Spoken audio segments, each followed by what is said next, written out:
Scrimmage go this morning? I thought we, offense and defense, did a nice job just playing football. And that's what all it really was. It was just getting after it, playing a little football, and we did a nice job. You guys were supposed to have two practices today, at least until a couple days ago, and then you switched it to the scrimmage. What changed there? That's a great question for the head football coach. We do what we're told to do. We play a little football today. With 10 days or so in, what have you seen on your tight ends? I think I've seen a group that's trying to get better. They're trying to be coached. They're learning how to play with better effort, and we got to cut down on the missed assignments and play with good effort. And if we do those things, then everything else will work out just fine. And I see 8 guys that are really hungry, trying to impress the coaching staff, wanting to play, and that's all you can really ask for. You got Jake and Alec, who are redshirt freshmen. You got the 2 true freshmen coming in. Out of those 4 guys, how much playing time are you going to need out of those young guys? To be honest, I think it'd be unfair to answer questions about playing time yet, just because there's so much time left to go. We got a big scrimmage Friday in front of fans, and to see how people react to playing underneath the lights. So I don't know who's going to play, who's not going to play just yet. We'll decide that after Friday's scrimmage, and we'll have a better idea. But what I can say is I got guys who are trying really hard to impress their coaches. They're studying their playbooks, and they're working really hard to play with great effort. And I think if that continues to happen, then there'll be plenty of opportunities for people to play. Who have been your top couple of guys through spring ball and the first couple weeks out here? Really we've mixed in everybody with the blue group. With the first group, we're giving everybody reps. Even the young freshmen have gotten in there and gotten some reps, because again, this group hasn't had a lot of.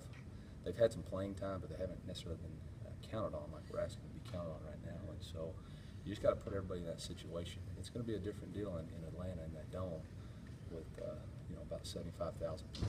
And so the more we can put people in situations to see how they react, the better idea we'll have about who's going to play. With what you guys are doing offensively, how many guys do you need? Do you need a 4 or 5 man rotation, or 2 or 3, or what do you need ready to go? We're going to need whatever Mike and Coach Harsh say we're going to need. But our first goal was to establish the top 4 as quick as we could, and that's still our goal. We're trying to establish the top 4 tight ends, and that's really who we're going to probably play with.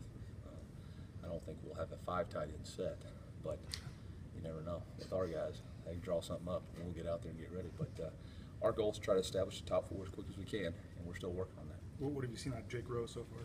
And Jake's had a really good camp. Sorry about that. Jake's had a good camp. He's worked hard. You can tell he's studied this summer. He's a little bit undersized, but he's finally started playing with extreme effort and playing with technique, and very proud of him. He's playing well, but I'm proud of all of them. But Jake's come a long way. What are kind of your points of emphasis that you're trying to get across to these guys during camp? Yeah, number 1, play with desperate effort. Desperate effort.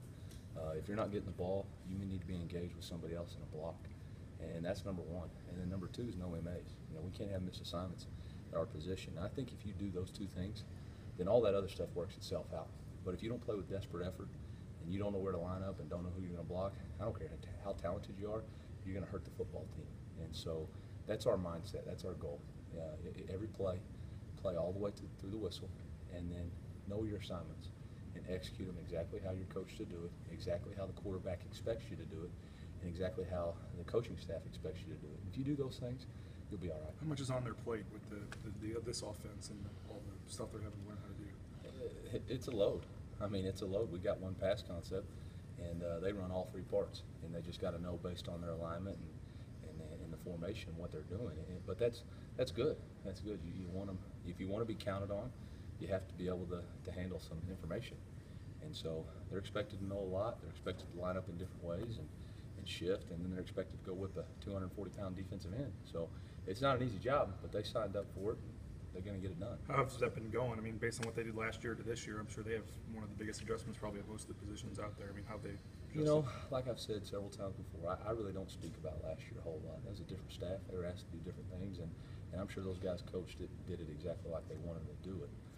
But what I can say is we're asking them to do something a little bit different. And so anytime you got to do something a little bit different, there's going to be an adjustment period, and those guys have handled it well. You guys have a lot of different things that the tight end is responsible for. I got to believe some guys are better at certain facets of the game. How do you maybe mix and match in the game, try to bring the best out of each of the guys? Yeah, you got to play to everybody's strengths.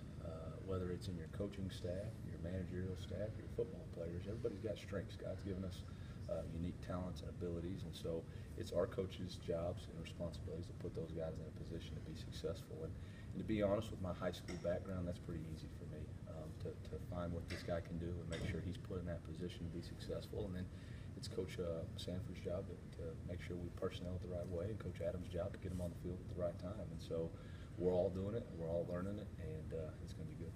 How do you feel the guys have kind of responded to being asked to do more? And it already seems like they're eager to contribute more than they have, in the last couple of years in the passing game. Here's the deal. We run our routes. If the ball comes to us, it comes to us. If it doesn't, it doesn't. Our guys are trying as hard as they can to do what they're coached to do and do what they're asked to do. And I think that's the biggest thing. Like I said in the past, you don't necessarily know what they were asked to do or how they were asked to do it or whether or not they were a matchup. And that's the deal with tight ends. You got to figure out if they're a matchup problem. And right now, that's what we're trying to figure out with our top four. Who's the best matchup issue and what are their strengths, and that's what we'll continue to do. But they're very excited, and hey, they're willing. If we're in Jets personnel and it's 4 wideouts and 1 back, they're going to be over there hooping and hollering and coaching people up. And if it's 4 tight ends, then we expect them to be over there hooping and hollering. So it's not about if we're in or not in, or we catch touchdowns or we don't.